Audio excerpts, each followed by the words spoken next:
चंद्रपूरमध्ये as a tourist जर आपण जायचा प्लॅन करत असाल तर हा व्हिडिओ नक्की पहा। चंद्रपूर शहराला काळ्या सोन्याचं शहर, ब्लॅक गोल्ड सिटी म्हणूनही ओळखले जाते, कारण येथे मोठ्या प्रमाणात उच्च दर्जाचे दगडी कोळसा उपलब्ध आहे। तर दुसरं म्हणजे ताडोबा आंध्री जंगल व्याघ्र प्रकल्पासाठी, जे असंख्य वाघांचे व इतर प्राण्यांचे घर आहे।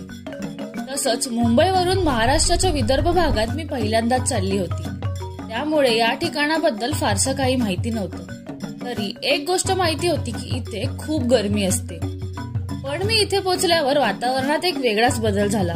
तो नक्की काय होता चला पाहूयात। त्यासोबतच एक्सप्लोर करूयात चंद्रपूर।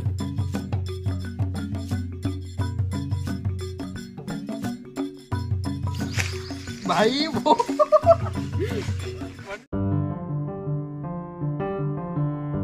चंद्रपूर मुंबईपासून 840 किलोमीटरवर आहे, तर पुण्यापासून 780 किलोमीटरवर आहे।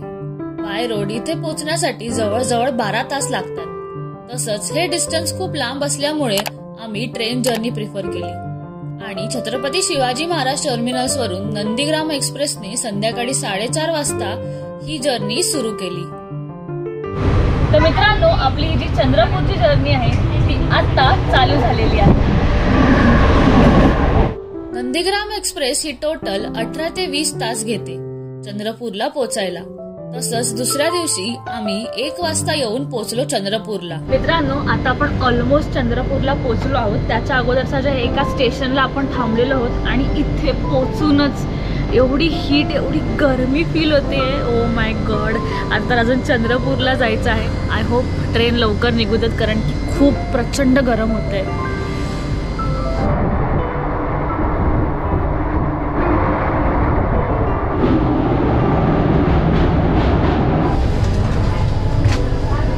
तर मित्रांनो, फायनली आपण येऊन पोहोचलेलो आहोत चंद्रपूरला आणि आता ट्रेनमधून मी खालीच उतरते आहे।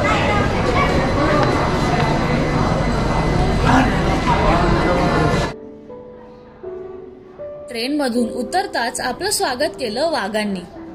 नाही, खरं नाही, खोटं आहे। पण मी शोधत होती माझ्या मित्राला, म्हणजेच प्रतीकला, ज्याच्याकडे मी स्टे करणार होती।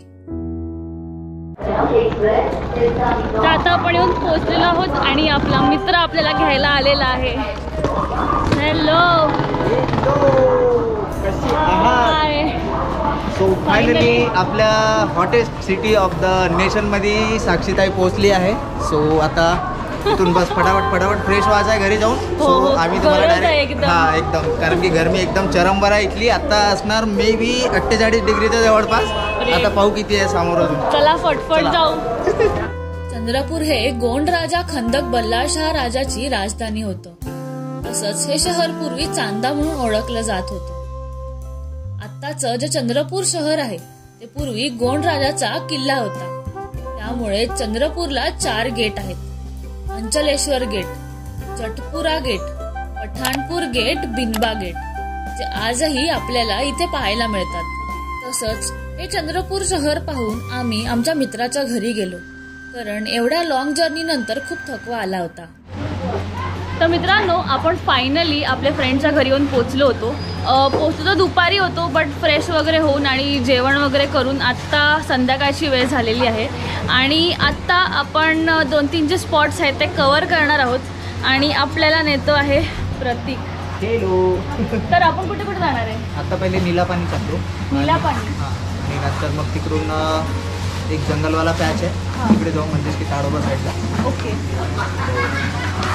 ठीक आहे। सो आता आपण हे जे स्पॉट्स आहेत ते एक्सप्लोर करून घेऊ, चला। चंद्रपूर जिल्ह्याची अर्थव्यवस्था मुख्यतः शेती आणि कोळसा या उत्पादनांवर आधारित आहे। जिल्ह्यात अनेक कोळसा खाणी आहेत आणि या कोळशाचा वापर ऊर्जा निर्मितीसाठी केला जातो। तर आता मी रस्त्याने चाललेलो आहोत, पण रस्त्यातच एवढी धूळ आली आहे, त्याच्यामुळे फटफट स्कार्फ काढलाय आणि बांधून घेतो, नाहीतर फालतूमध्ये तोंडावर सगळी धूळ उडत बसेल।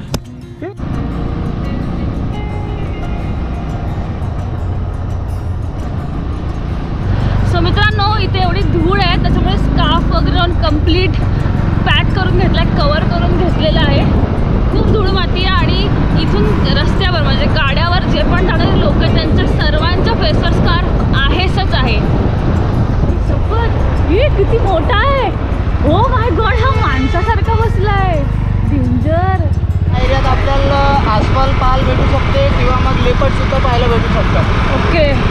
जंगल एरिया आहे का? ओपन माइंड आहे, जे मोठे मोठे रस्ते आहे ना, हां. ओपन माइंड आहे त्याच्या मागच्या साईडमध्ये. समोर पाऊस आपण. ओके. रेतीसारखं वाटतंय.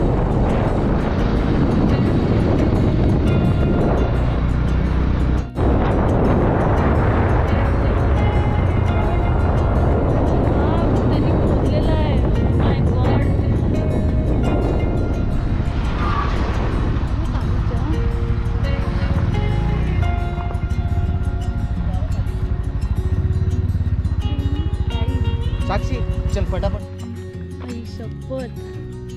कसलंच आहे रे. इथं पहा मित्रांनो, आता आपण या जागेवर येऊन पोहोचलो आहोत जिथं आपल्या राईट साइड मध्ये आहे ओपन माइन्स, म्हणजेच की जिथं कोळसा वगैरे काढण्याचं काम केलं जातं. ठीक आहे, तर कोळशासोबत अजून काही खनिज आहेत जे या जागेवरून काढतात. प्लस इथून कोळसा मग सप्लाय होतो बाहेरच्या कंट्रीजमध्ये पण होतो किंवा आपल्या इंडियामध्ये पण होतो. प्लस जे आपले इथे मोठे मोठे पॉवर प्लांट्स आहेत तिथं मेन कोळशाचा यूज केला जातो आणि तिथली जे मग इलेक्ट्रिसिटी बनते ते आपल्या पुणे मुंबईला इथून सप्लाय होते, मेन चंद्रपूरमधून. सो आता इथं एक फेन्सिंग आहे. इथं मित्रांनो एक फेन्सिंग आहे. ठीक आहे, तर या फेन्सिंगच्या त्या साईडला जर गेलं तर आपल्याला ते ओपन माइन्स पाहायला भेटतील. बट हा जो एरिया आहे हा थोडा रेस्ट्रिक्टेड एरिया आहे. इथं आतमध्ये नाही जाऊ शकत. इथं जे आपण आता कोळसा वगैरे खोदतात ना, इथं खाली बुलडोजर वगैरे तर आहेत, JCB वगैरे आहेत, त्याच्याने पण खोदतात. पण जे मोठे मोठे दगड असतात, कोळसे असतात, तर ते काय म्हणतात त्याला, ब्लास्ट केला जातं. त्याला मोठे मोठे बॉम्ब लावतात तिथे. त्याच्यानंतर जेव्हा ते ब्लास्टिंग होते ना, तर त्या ब्लास्टिंगमुळे हा पूर्ण 5 ते 10 किलोमीटरचा एरिया असा हालतो, पूर्ण व्हायब्रेट होतो. त्याच्यामुळे या एरियातले 10 किलोमीटरच्या रेडियस मधले पूर्ण गावा खाली करण्यात आले आहे. ठीक आहे, तर इथं टाइम पण दिला आहे 3:30 सायंकाळी 3:30 ते 4:30 पर्यंत 1 तासाचा टाइम असतो ब्लास्टिंगचा. हा, तो एवढूसा जो दिसतोय ना ट्रक, तो ऍक्च्युली 3 फ्लोअरचा ट्रक आहे आपला बिल्डिंगचा. कुठे त्याच्या खाली ट्रक दिसत आहेत ना, त्याला कॅटरपिलर म्हणतात. कोळसा खाणकाम म्हणजेच जमिनीतून किंवा खाणीतून कोळसा काढण्याची प्रक्रिया. तसेच आता आपण जिथे आहोत त्याला ओपन कास्ट म्हणतात.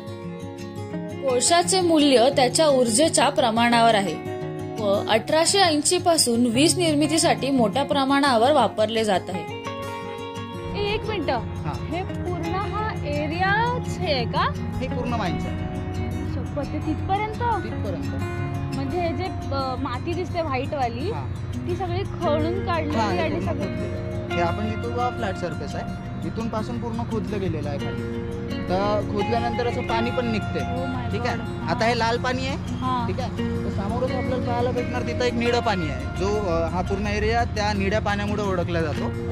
तिथं पण जाऊन आपण एकदा चेक करू. स्टील आणि सिमेंट उद्योग लोह खनिजातून लोह काढण्यासाठी आणि सिमेंट उत्पादनासाठी इंधन म्हणून कोळसा वापरतात. त्यामुळे आपल्याला चंद्रपूरमध्ये स्टील आणि सिमेंटच्या फॅक्टरी सुद्धा पाहायला मिळतात. तर मित्रांनो, आता प्रतीकने जसं सांगितलं की इथे कम्प्लीट म्हणजे हा भरपूर मोठा एरिया आहे. मला तर असं वाटलं होतं की कुठची अशी छोटी मोठी अशी मायनिंग वगैरे साईट असेल, पण इथे पाहिलं तर खतरनाकवाला मोठा एरिया आहे. म्हणजे कम्प्लीट हा जो परिसर आहे तो कम्प्लीट मायनिंगनेच भरलेला आहे, फक्त कोळसा आहे. आता मित्रांनो तुम्ही बघितला ओपन माइन्स. आता आपण पाहू नीला पाणी. या पूर्ण एरियाला ज्या नावाने ओळखलं जाते त्या जागेवर तिथं एकदा आपण जाऊन बघूया. ओके.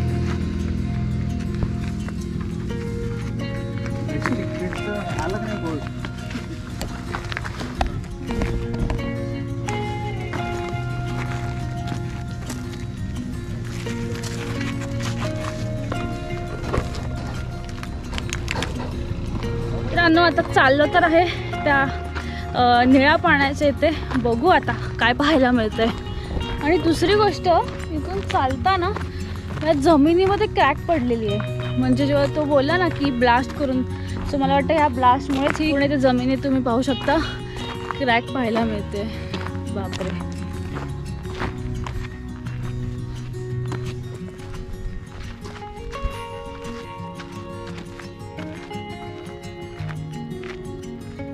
ओ माय गॉड, आई शपथ मित्रांनो, इथलं पाणी खरंच निळं आहे. कम्प्लीट असं ब्लू वॉटर आहे. असं आपण अंदमान निकोबारमध्ये पाहतो ना, जर समुद्र असतो एकदम ब्लू, तसं एकदम ब्लू पाणी पाहायला मिळतं इथे. आई शपथ, खूप मोठे आहे वाटतं, ते कोळसा निघून आलेलं ते पाणी इथं मग जमा होते ना, तर ते काय म्हणतात, जसं आपण बोरवेल करून पाणी काढतो ना, ते मायनिंग करतो, म्हणजे खाली आपण खनन करतो तर तिथून पाणी निघतं.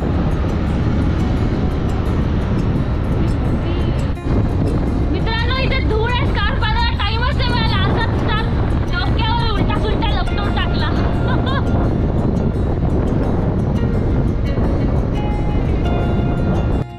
तर अशा प्रकारे पहिल्याच दिवशी कोळसा खाण पाहून व निळं पाणी पाहून आपला हा दिवस इथेच संपलेला आहे. आता आतुरता होती उद्याच्या दिवसाची, कारण उद्या आपण एका किल्ल्यावर जाणार होतो. दुसऱ्या दिवशी आम्ही चंद्रपूरचा एक किल्ला पाहायला निघालो, ज्याचं नाव आहे माणिकगड, जो चंद्रपूर पासून 35 किलोमीटर अंतरावर आहे. हॅलो मित्रांनो, स्वागत आहे चंद्रपूरच्या गरमीमध्ये. बेकार पद्धतीची गरमी. चंद्रपूरला आल्यावर एक गोष्ट खूप जास्त नोटीस केली, ती म्हणजे इथली लोक बाहेर पडल्यावर तोंडावर कपडा बांधून किंवा तोंड झाकून फिरत होती. त्याचं कारण म्हणजे इथे पसरलेला हा काळा धूर, तो सारखा रस्त्यात आपल्याला पाहायला मिळत होता. तर कोलमुळे इथे असलेल्या फॅक्टरीज मधून भरपूर काळा धूर निघतो, जो इथल्या हवेत पसरलेला होता, ज्यामुळे डिझीज होण्याची शक्यता खूप जास्त होती. त्यामुळे बऱ्याच वेळेला इथली लोक आपला चेहरा झाकून फिरत होती.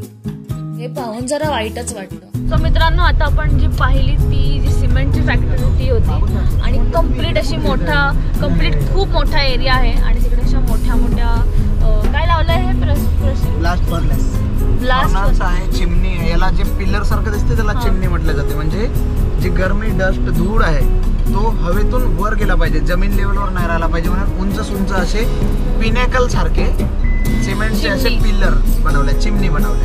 त्याच्यानंतर थोडं पुढे आलो आणि पाहिलं तर इथे होती कापसाची शेती.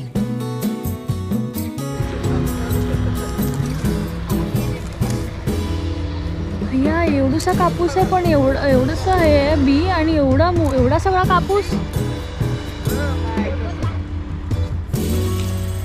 तर मित्रांनो, मी फर्स्ट टाइम कापसाचं झाड पाहिलं. सो बेसिकली कापसाच्या आतमध्ये एक छोटीशी बी आहे आणि असा कापूस निघतो. सो मला वाटतं हा असा रिफाईन होत असेल आणि आपल्यापर्यंत पोहोचत असेल. भरपूर कापूस आहे ते. थोड्या वेळाने आपण ह्या सगळ्या फॅक्टरीज पासून थोडं लांब आलो, आणि इथे असलेल्या घनदाट जंगलातून एक पक्का रस्ता जो किल्ल्याकडे जातो त्या रस्त्यावर आम्ही आलो, आणि मग थोड्याच वेळात किल्ल्याच्या पायथ्याशी पोहोचलो.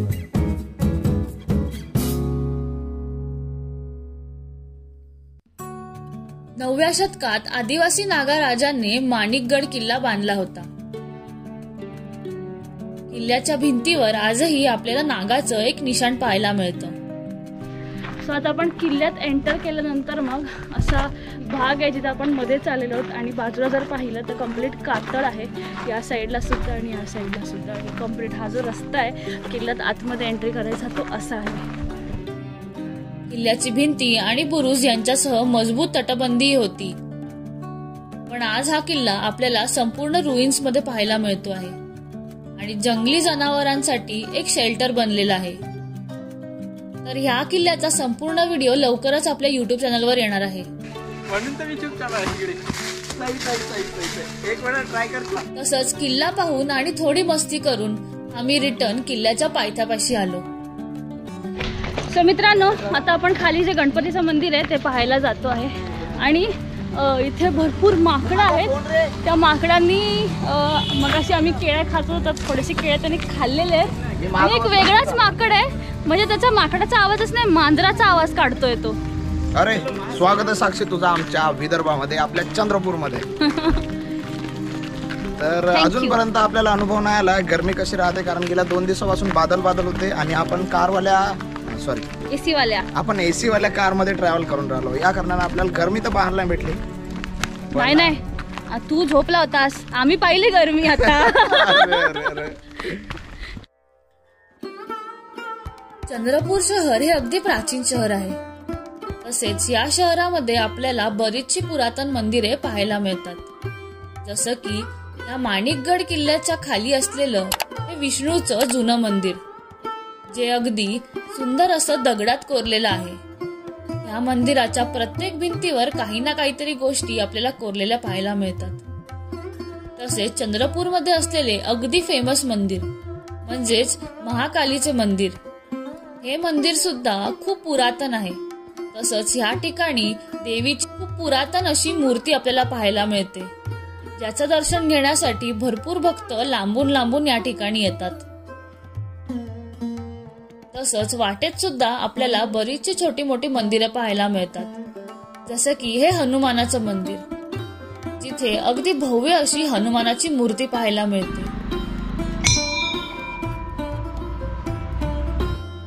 तर अशा प्रकारे मज्जा मस्ती करत चंद्रपूरचा हा दुसरा दिवस आपला संपलेला आहे. तर तिसऱ्या दिवशी आम्ही पहाटेच निघालो. ज्या जागेवर मला जाण्याची खूप आतुरता होती त्याच जागेवर, म्हणजेच ताडोबा जंगलात.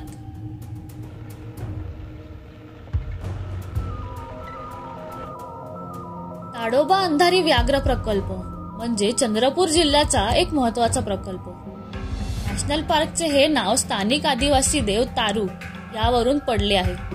तर जंगलातून वाहणाऱ्या अंधारी नदीमुळे या अभयारण्याला हे नाव देण्यात आले आहे.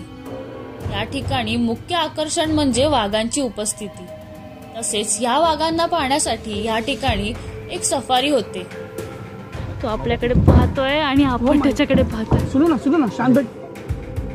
या सफारीमध्ये इथे वास्तव्य करणाऱ्या प्राण्यांना त्यांच्या नॅचरल हॅबिटॅट मध्ये पाहण्याचा सुद्धा एक वेगळाच थ्रिल आहे, जो आम्ही या ठिकाणी इथे अनुभवला, ज्यावर लवकरच पुढचा व्हिडिओ येणार आहे, तो नक्की पहा.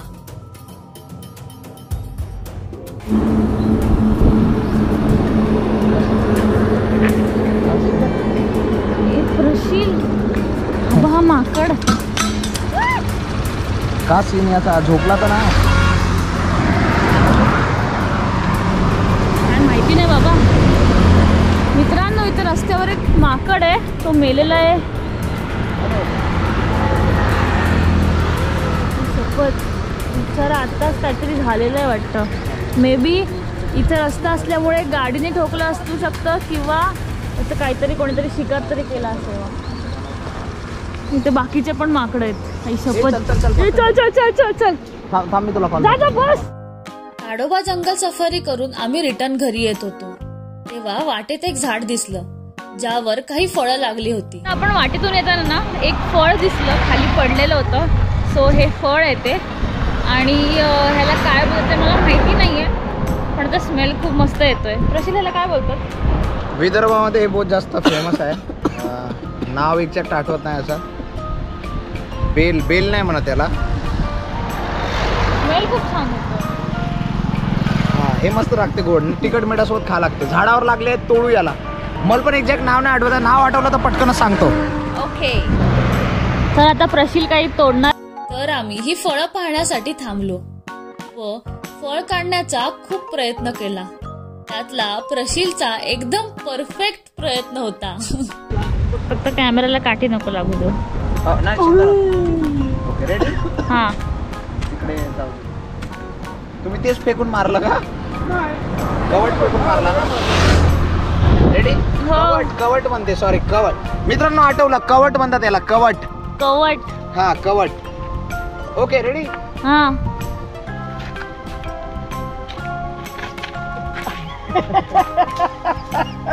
अय्यो, काठी फेकली आणि सरळ इथेच आली. का निघल्या कवड्या?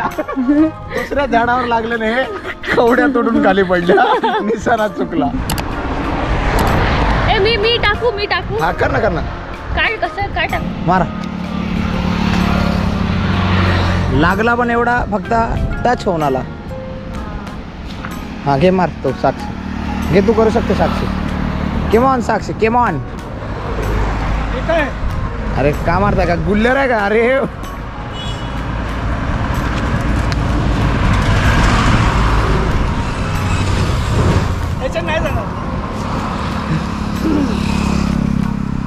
अरे का मधमाशा हाकलत आहे का? पोरी, जरा जीव लाव. तोडू शकते तू. या ठिकाणी दगडी पण मोठी नाही, एवढीशी दगडी आहेत. कसं काय होणार काय माहिती. एक तर अंगात जोर नाही तेवढा, तरी ट्राय करते.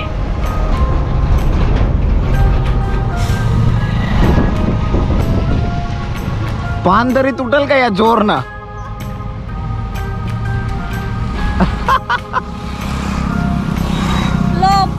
जाऊ दे, आपण रस्त्यावर पडलेले खाऊ. जाऊ दे, हे मिळालेलं आहे आपल्याला ऑलरेडी. दोन पडले. ते तिकडे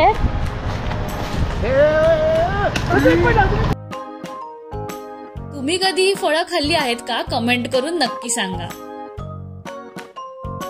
तर मित्रांनो, एवढे सगळे आलेले आहेत, तर आता आपण घरी जाऊ आणि ह्याला मस्त धुवून खाऊ. ताडोबा पाहून झाल्यावर घरी जाताना जवळच असलेल्या जुन्नर लेक जवळ आम्ही आलो. या लेक जवळ बसून अगदी रिलॅक्स वाटलं. या ठिकाणी आपण बोटिंग सुद्धा करू शकतो. तसंच हा पॉइंट आपल्या जर्नीचा शेवटचा पॉइंट होता आणि इथून पुढे आपण रिटर्नची जर्नी चालू करणार होतो, म्हणजेच रिटर्न घरी जाणार होतो. तर मित्रांनो, लवकरच चंद्रपूरमध्ये असलेल्या ताडोबा आणि माणिकगडचे व्हिडिओज आपल्या चॅनलवर येणार आहेत, ते पाहायला विसरू नका. चंद्रपूर हॉटेस्ट सिटी आपण एक्सपिरियन्स करायला आलो होतो, पण रिटर्न जाता जाता इथे पाऊसच पडून गेला. त्यामुळे आपण गरमीत आल्यावर सुद्धा एक पावसाळ्याचा अनुभव आपल्याला या ठिकाणी मिळून गेला. मित्रांनो, चंद्रपूरची ही जर्नी आपली इथेच एंड होत आहे. खूप सारी मेमरीज आणि मस्त मज्जा करून आपण रिटर्न घरी चाललेलो आहोत आणि आता मी ट्रेनमध्ये आहे. सो तुम्हाला हा व्हिडिओ कसा वाटला कमेंट करून सांगा. जर व्हिडिओ आवडला असेल तर नक्की लाईक करा, इतरांसोबत शेअर करा आणि असेच पर्यटन स्थळे आणि गड किल्ले पाहायचे असतील तर चॅनलला सबस्क्राईब करा. आणि हो, जे बेल आयकॉन आहे ती प्रेस करा, म्हणजे चॅनलचे जे पुढचे अपडेट्स आहेत ते तुम्हाला येतील. तर भेटूया पुढच्या व्हिडिओमध्ये. धन्यवाद.